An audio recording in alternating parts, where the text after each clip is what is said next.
to Otter Creek and Rio Grande, Sperry Farms Structure Build 2, where I'm attempting to build Campbell scale models stockyard number 400. I'm getting ready to start on template G, which is this fence right here. So you're going to build two of these with template G. One of them gets 2 B8s,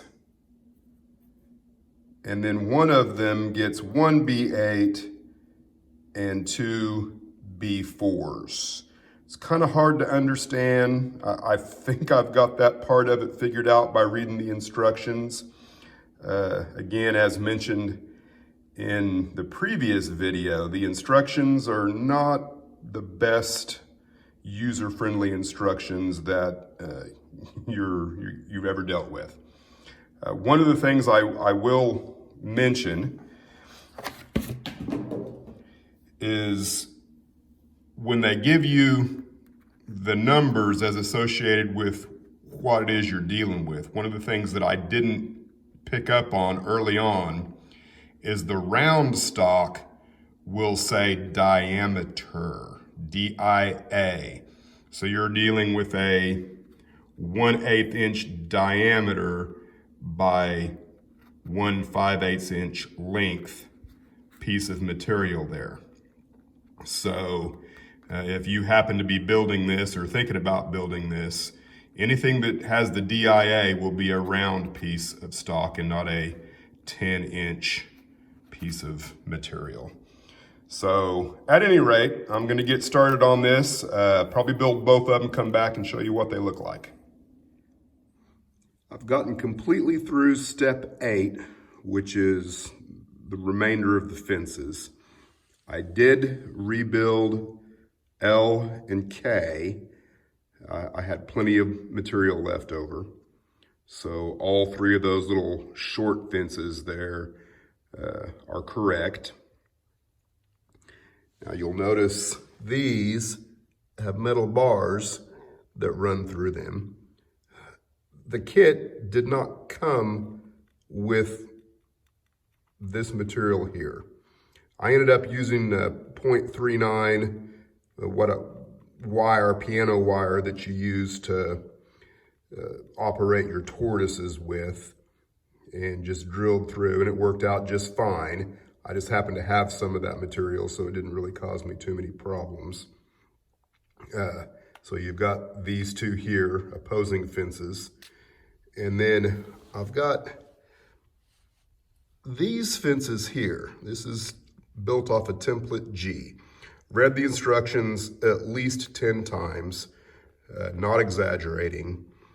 And the only difference between these two fences is one of these has 2 B8s, which is the smaller round post, and then the other one has this B4, which is the taller post, and one of the B8s. And then you've got a footboard and a hip board. And I believe that this is part of the alleyway that is going into the chute for the rail side delivery of the cattle going into the cars.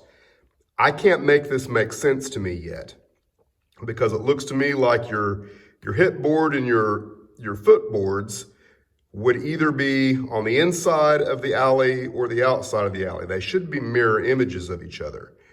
But it clearly states that you build it exactly like the other one, the only difference being the B4 and the B8, as mentioned earlier.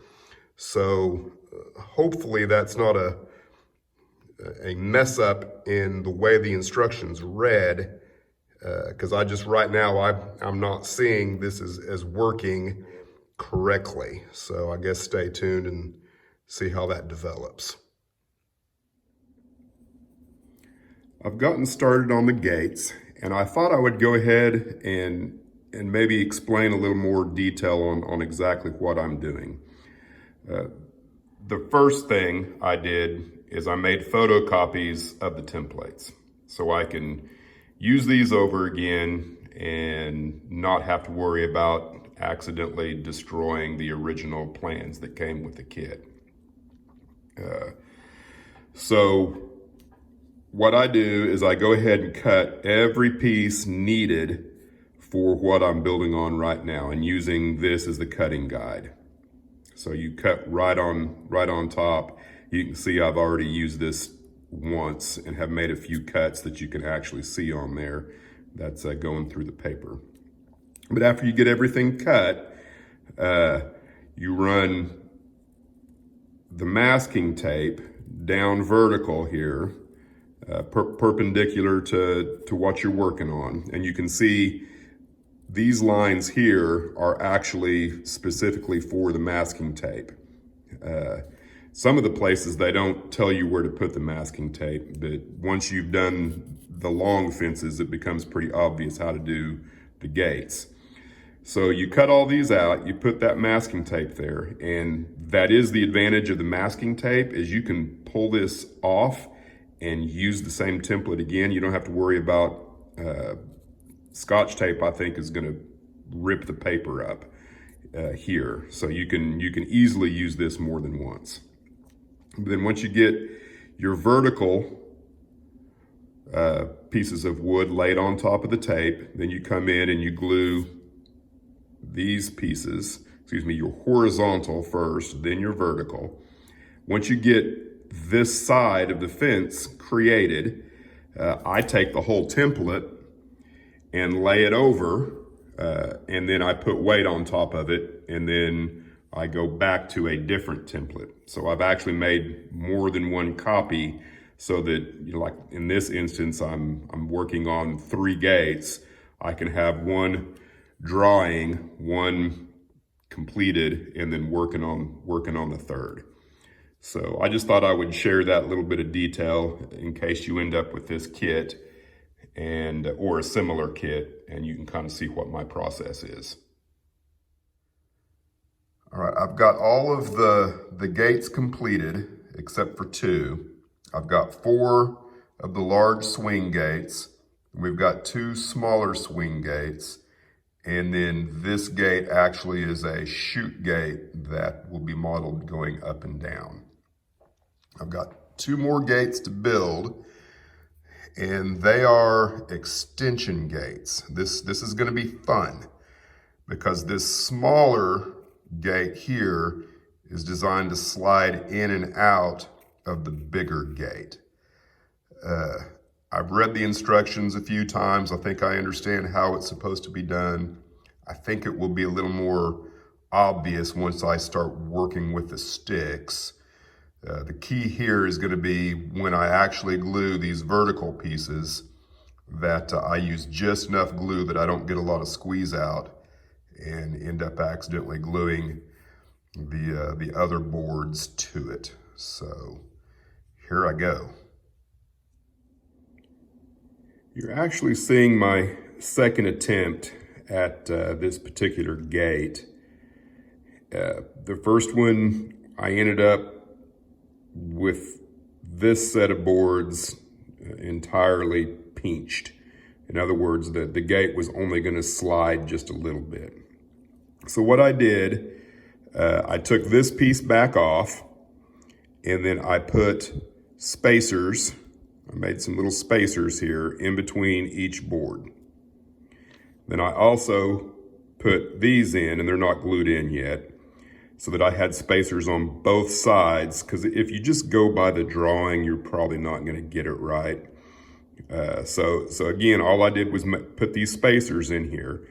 Then I very carefully glued this on top, and as soon as I got it glued, I pulled the spacers out, so that, the spacing would remain the same. I did the same thing over here.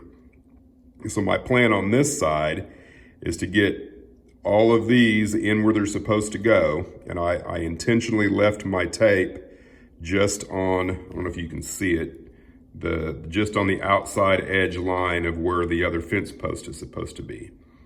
So what I'm going to do is I'm going to glue this side up, let it dry. Then once it's completely dry, I will go back in and glue the other vertical pole in here. And then that way I will be able to move the whole assembly while this one is drying, so that I don't accidentally get squeeze out and glue to the posts that are already there.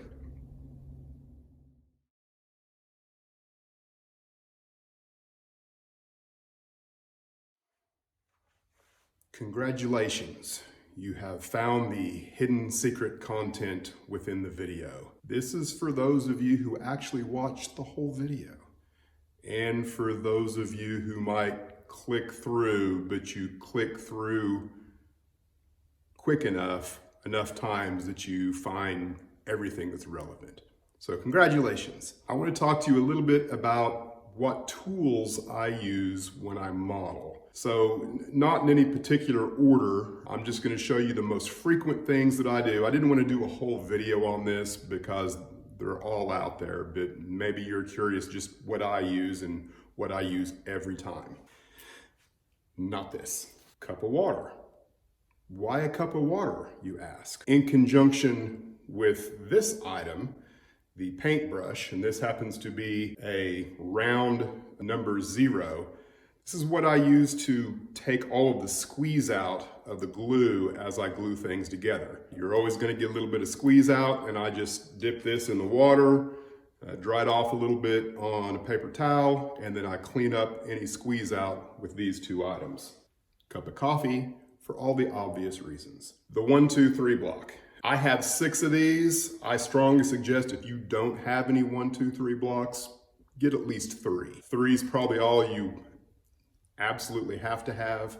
6, I do occasionally end up using all 6 of them. One of the things that you end up using them for a lot is just using them as weights. Cutting items. A really good number 11 X-Acto blade is a must.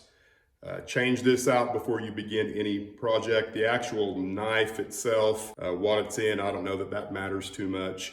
And then I also keep a package of these straight blades here because sometimes they come in real handy as well when you need to get underneath something your knife won't allow you to. A pin vise, these come in real handy. I have 3 of these. I keep some with a specific drill bit in them so that I've always got it handy. It's the most common ones that I use. But again, a pin vise is another thing if you don't have as a modeler, you probably ought to think about getting. A cutting mat. If you haven't got one of these yet, I strongly suggest getting one. They're fairly cheap and they just make a workspace cut all up you want. You don't have to worry about ruining anything underneath what you're cutting. I keep a nice short 6-inch ruler handy at all times. Let's face it, if you're modeling in HO or in scale, more than likely you're not ever going to be dealing with anything greater than 6 inches. You're also probably at some point going to need a scale ruler. These are the most common by Microlux. You've got HO, S, O, and N. And then I also like to keep just a standard ruler that's got a darker color on it that you can see the tick marks a lot easier. One of the things that's frustrating about some of these stainless steel rulers, they catch the light and sometimes it's actually hard to see the tick marks on them, where sometimes this works just as well and you can see the tick marks a lot easier. I also have this, which is kind of new to my setup, but it can interface with the edge of my table and I end up with a perfect 90 there. And it has 64ths, 30 seconds. It's got pretty much everything on it. If you really need to measure accurately, this thing comes in pretty handy. Tweezers. These tweezers here, and I'll see if I can get a close up. I don't know what I would do without these. This makes life so much easier. Trying to handle any small pieces of wood with your fingers is just kind of a no-go. You need a good set of tweezers. I've got 3 or 4. These are my go-to tweezers without a doubt. I couldn't do anything I do without my magnifiers. And even if you're young and you've got good eyesight, I strongly suggest getting a set of these, even if you can see what you're doing. These are your bionic eyes. So unless you're Superman, I would go ahead and get something like this. I'm not so sure that I haven't damaged my eyes because when I was younger doing a lot of wargaming modeling, didn't use any magnification whatsoever, and now I'm just terrible with my eyesight, and I have to have these for everything I do. Bonus tip: how do you keep the tip of your glue from clogging up? Open it up, loosen it, blow air back through it, tighten it all back up, guaranteed to work next time. You're welcome. So there you go. You've actually got to see me, Dennis, Otter Creek, Rio Grande. Hope you like the channel and keep watching. I've got the movable gates completed. It took me a significant portion of the afternoon to get them put together. They do move.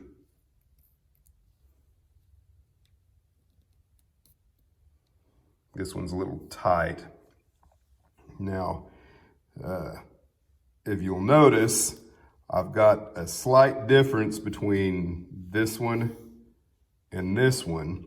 This one's actually incorrect. I looked at the instructions wrong. That this cross brace is supposed to go from here to there. This one's accurate. This one's not, but I'm not gonna go back and attempt to fix it because there's an extra piece of wood that runs here that you can see is here on this one. I almost had this one glued together that in such a way that it was not gonna move, ever. So I was lucky enough to get it to where it would. So I'm happy with this. I doubt anyone will ever study these gates long enough to see the difference between the two, or will they ever move them? But by goodness, I can move them. So I moved on to making the loading ramps. And as suspected, this piece here is not lining up with the way I believe that these are supposed to work in real life.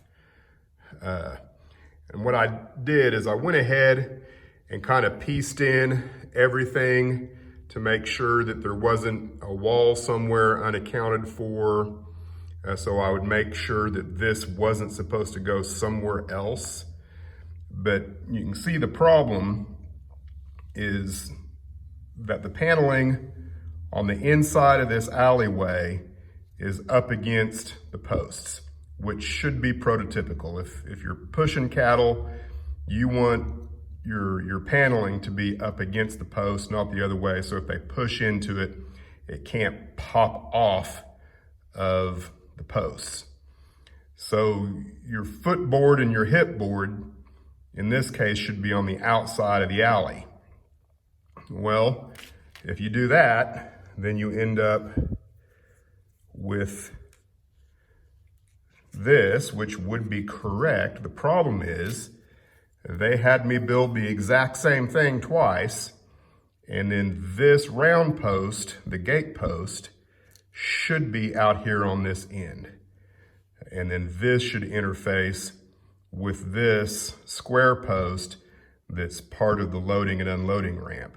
So I guess I'm gonna see if I can very carefully cut this round post out and reattach it in here. And I went back and read the instructions again. And that is exactly how it told me to build it, but it can't be right.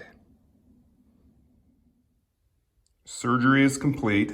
I was successful. I was able to remove this post from this end, glue it to that end, and then glue this wall piece here, this fence piece here, onto the loading ramp as needed.